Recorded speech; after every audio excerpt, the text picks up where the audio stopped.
பட்டுக்கோட்டை போன்ற கவிஞர்களை உருவாக்க வேண்டும் என்பதில் முனைப்பாக இருந்தார்.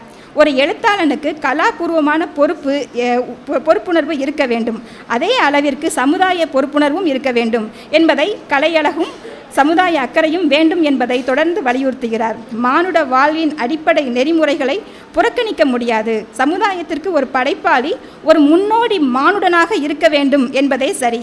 ஒரு நல்ல கம்யூனிஸ்ட் என்பவன் ஒரு நல்ல மனிதனாகவும் விளங்க வேண்டும் என்பதே மார்க்சிய லெனினிய அறநெறி ஆகும் என்பதை தனது விமர்சனத்தின் அறமாக கொள்கிறார். தலித் இலக்கியம் தலித் மக்கள் எழுதுவதுதான் தலித் இலக்கியம் என்ற ஒரு தன்மை இருந்தது.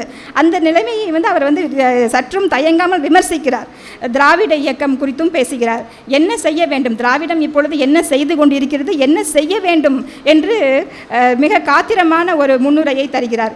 எங்கிருந்து சோசலிசமும் சமூக நீதியும் வர முடியும்? திராவிட கட்சிகள் தமிழ் வழி கல்வியை கூட